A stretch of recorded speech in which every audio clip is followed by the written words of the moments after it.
Muito bem, Diego, conte mais, por favor, a respeito dessa disputa que, como a gente tem falado aqui no programa, é a disputa de dois centrões, né? Não é muito diferente de disputa entre Jair Bolsonaro e João Dória, não. João Dória tem lá o centrão dele, tinha gente lá, o Kassab mesmo, tinha sido nomeado inicialmente no governo dele. Jair Bolsonaro está lá com outra parte do centrão. Às vezes tem até gente em comum aí entre esse pessoal. E na Câmara você tem aí agora Arthur Lira, réu por corrupção e improbidade, acusado de rachadinha de um lado, e o Baleia Rossi, candidato do Rodrigo Maia, que a Cruzoé já destacou, chamando de coronel da impunidade em razão de tudo aquilo que ele faz pelos seus pares ali da lista de apelidos do Departamento de Propina da Odebrecht. Diga aí, Diego. Você tem toda a razão, Felipe. E uma coisa que ilustra bem o fato de serem dois centrões é que alguns partidos vão para essa sucessão na Câmara rachados. A gente tem, então, para quem está nos acompanhando entender, de um lado o Arthur Lira, somando os deputados dos partidos que publicamente já declararam apoio a ele, 204 votos, 204 deputados. E os partidos que declararam publicamente estão no bloco parlamentar de apoio a, agora nós sabemos, o candidato Baleia Rossi, nós temos 281 votos. Então, quem está nos acompanhando deve pensar, então o Baleia Rossi está muito bem, está muito na frente. Não, não é assim. É claro que o anúncio público de apoio de um partido a determinado candidato tem um peso muito forte, vale ali para fazer conta. Só que essa disputa da Câmara, o que eu tenho conversado com os deputados, eles estão sentindo, mais do que as anteriores, vai ser uma disputa marcada pela traição, pela dissidência. O cara é de um partido, ele não é obrigado a votar com o partido. A votação é secreta, ele vai votar em quem ele quiser. O Arthur Lira, que é o candidato de Jair Bolsonaro, está fazendo campanha pelo menos há 2 anos. Pelo menos há 2 anos o Arthur Lira está pedindo voto individual. Ele é muito comparado, repito aqui o que eu disse na semana passada, a Eduardo Cunha. Ele era muito próximo de Eduardo Cunha nesse centrão raiz ali da Câmara dos Deputados, e o Arthur Lira está prometendo coisas e fazendo acordos individuais com os parlamentares, com os seus colegas. Rodrigo Maia vai apostar, e tem apostado o seu grupo, na formação de blocos. E Rodrigo Maia ganhou esse apoio público, formal, da esquerda, ainda na semana passada, de partidos como PT, PSB, PDT, PCdoB, e está tentando o apoio do PSOL. Mas o PSB, por exemplo, socialista, tem um racha público. O PSL também está todo rachado. Os bolsonaristas do PSL tendem, obviamente, ali pela questão política, a votar no candidato do Jair Bolsonaro, que é o Arthur Lira. Temos no próprio PSDB, que é aliado histórico do Democratas, portanto, de Rodrigo Maia, um grupo ali dentro, e que inclui Aécio Neves, que tem conversas com Arthur Lira. Então, não tem nada definido ainda. Quem vai ter que correr atrás de voto nesse momento é o Baleia Rossi, porque somente hoje ele está oficializado como candidato. Até hoje, quem estava querendo votar no grupo de Rodrigo Maia, não querendo votar em Arthur Lira, não sabia em quem que ia votar. Então, quem vai ter que correr atrás agora dos votos é o Baleia Rossi. É muito interessante, a gente não pode deixar de perceber isso, ver o PT junto com o MDB nessa disputa pela presidência da Câmara. Em 2016, nós vimos um PT odiando o MDB, que conduziu ali o processo de impeachment da petista Dilma Rousseff, e agora estão todos nesse mesmo barco. Uma das justificativas para essa demora no anúncio do nome do Baleia Rossi foi o fato justamente de a esquerda tentar ali, junto com o Rodrigo Maia, um nome mais palatável para eles, que seria o nome do Aguinaldo Ribeiro, só que o Aguinaldo Ribeiro é do mesmo partido do Arthur Lira, então um dos motivos foi esse, de não ter sido escolhido Aguinaldo Ribeiro, o candidato do grupo de Rodrigo Maia. Tinha ali uma possibilidade dele ir para o PSL, e essa possibilidade ainda existe, mas daria ali muito trabalho, então eles acabaram decidindo pelo MDB, que é um Baleia Rossi, o presidente nacional do partido, e aí nós vamos ver, até o próprio PT não nesse momento da disputa fechadinho, unidozinho, de mãos dadas com Baleia Rossi, não. a gente tem gente dentro do PT que já garantiu a Arthur Lira que vai votar nele no escurinho da cabine lá no plenário da Câmara. Então o jogo está aberto e, repito, vai ser a eleição da traição. Essas contagens aqui de apoios públicos de partido são importantes? São importantes. Vamos continuar fazendo, vamos continuar acompanhando, mas vai ser uma eleição no escurinho da cabine, Felipe. Aliás, você falou da Dilma Rousseff e ela deu uma declaração que mostra o rancor que ela tem em relação ao MDB do Michel Temer, o seu então vice, que ajudou ali no processo de impeachment e acabou virando presidente depois que ela foi afastada. Abro aspas para Dilma. Tem alguém mais contra a democracia do que foi o MDB? Golpe por golpe, eles deram um. Fecho aspas. Ela disse também que os preferidos de Rodrigo Maia para o comando da Câmara são iguais a Arthur Lira, o preferido de Jair Bolsonaro. Dilma Rousseff, como sempre, ironizou o antagonista, é a maior garantia de vitória para os bolsonaristas. O que acontece com o PT, Diego, é justamente que eles não fazem muita distinção entre um candidato do Rodrigo Maia e o Arthur Lira. O Arthur Lira também tem contatos ali com os petistas, também dialogou com os petistas nesse processo de campanha e, obviamente, os petistas, de uma maneira mais ostensiva, ficam mais associados ao bloco do Rodrigo Maia para não ter de legitimar em público um candidato apoiado pelo Jair Bolsonaro, para posar de adversário, de desafeto, de rival do bolsonarismo. Mas a gente sabe muito bem que eles ficariam satisfeitos também com Arthur Lira, claro que pressionando ali para alguma pauta que possa levá-los a exibir essa conquista em termos para o eleitorado, mas é da turma deles, quer dizer, é o pessoal da Frente Ampla pela Impunidade. Então, são meras divisões, muitas vezes, para questões de discurso, para questões de aparências, mas o fundo é muito parecido, né, Diego? Inclusive, se eu não me engano, você postou que um líder deu uma declaração nesse sentido, né, de que o petismo contra o Arthur Lira, porque ele é apoiado pelo Jair Bolsonaro, é só teatro, né?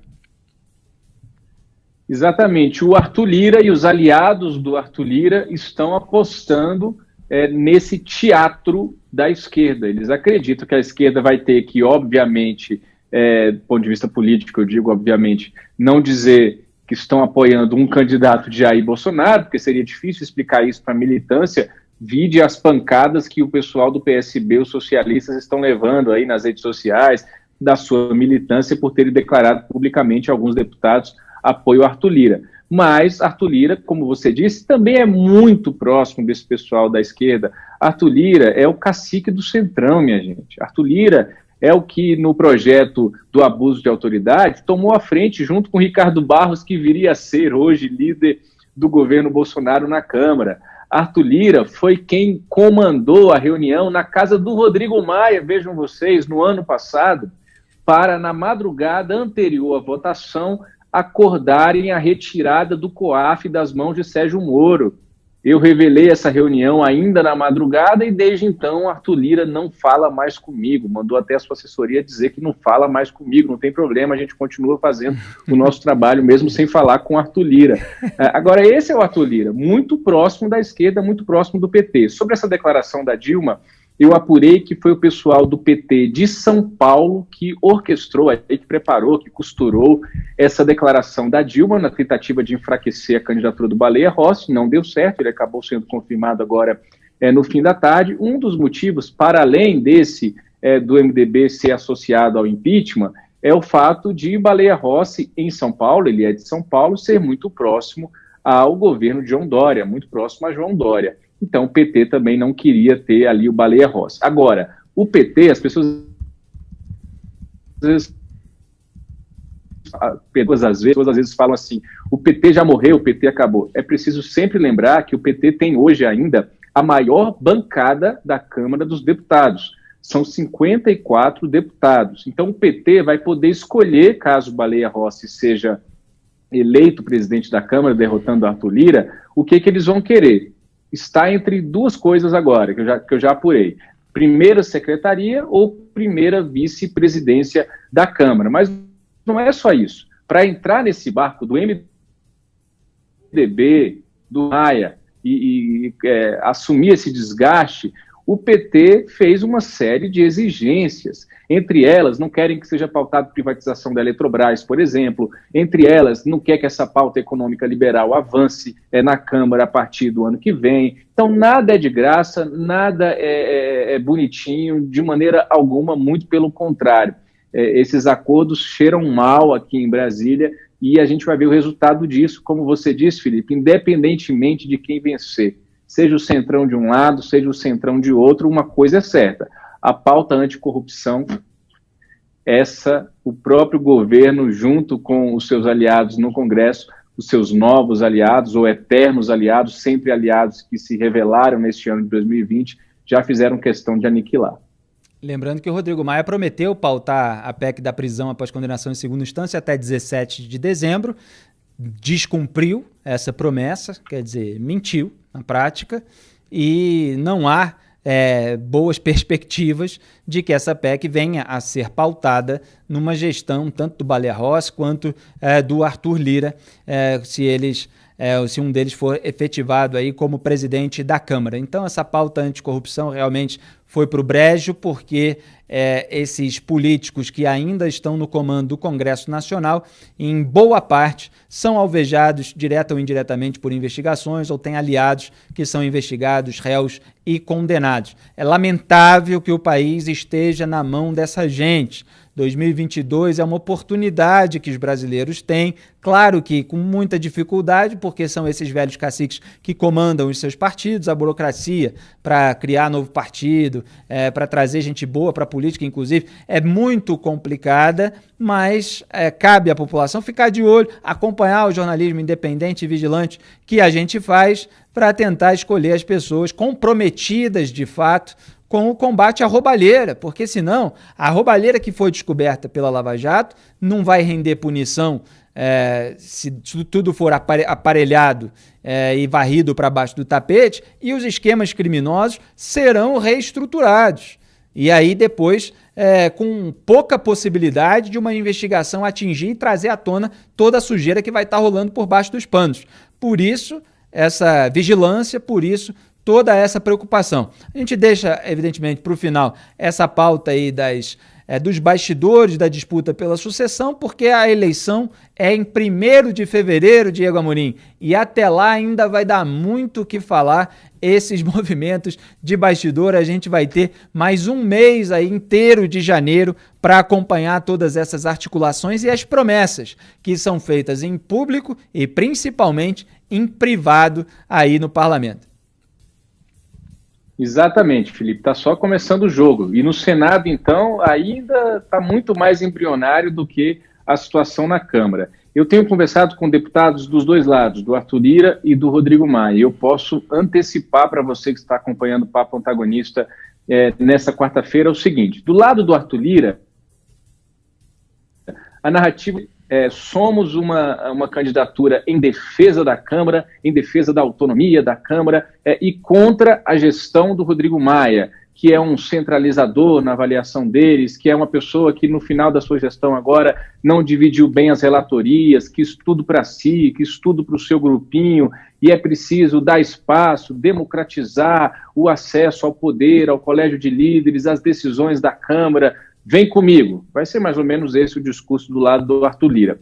Do lado do Rodrigo Maia, eles vão explorar aquilo que o Arthur Lira não vai explorar publicamente, que é o apoio de Jair Bolsonaro. Vai dizer, então, que é preciso uma Câmara independente, livre das amarras do Planalto. Vai dizer que se o Arthur Lira ganhar, a Câmara vai virar um puxadinho do governo de Jair Bolsonaro, que o autoritarismo e que a forma de governar do governo Bolsonaro vai ser transferida também para a forma do Arthur Lira conduzir a Câmara. Então vai ser essa a disputa e a guerra de narrativa e de também conteúdo entre esses dois grupos. O bicho vai pegar.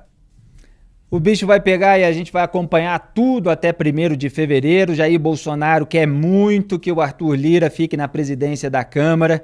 Ele avalia certamente isso como um item fundamental para sua eventual reeleição em 2022. É a garantia de ter ali um par de ter ali alguém que, assim como o Flávio Bolsonaro, é acusado de rachadinho, o juiz o absolveu sumariamente, mas há o recurso do Ministério Público, eu comentei muito esse tema nessa semana, é um réu, é alguém que está do lado ali do time da blindagem dos velhos políticos, enquanto o Bolsonaro fica aí mentindo nessas declarações sobre tudo que está fazendo em relação ao sistema de combate à corrupção, mas a gente vê o que ele está fazendo, a gente vê com quem que ele está unido. Então ele precisa ter um camarada dele na presidência da Câmara, inclusive para oferecer migalhas para os seus eleitorados cativos. Porque é óbvio que vai haver aí uma tentativa de dar uma afagada num pessoal que se diz conservador, acha que ser conservador é ter ali uma listinha de pautas para defender, não entende nada da tradição do pensamento conservador, mas aí quer botar alguma coisinha ali para flexibilizar um pouquinho a questão das armas ou alguma outra pauta de costumes assim que possa servir para... Olha só como nós fizemos um governo conservador, embora o pessoal lá do gabinete do Flávio Bolsonaro estivesse conservando o dinheiro alheio, de acordo com a denúncia do Ministério Público do Rio de Janeiro. E os R$89 mil, ninguém da família explicou ainda qual é a origem desse dinheiro, que estava vindo do Fabrício Queiroz enquanto ele recebia os repasses dos funcionários fantasmas que estavam recebendo remuneração que é oriunda dos cofres públicos, sem prestar o serviço correspondente. Então esse é o cenário e daí também a importância dessa eleição tão bem acompanhada nos seus bastidores por Diego Amorim, que faz esse escrutínio que nenhum outro repórter de outro veículo faz em relação a essas movimentações.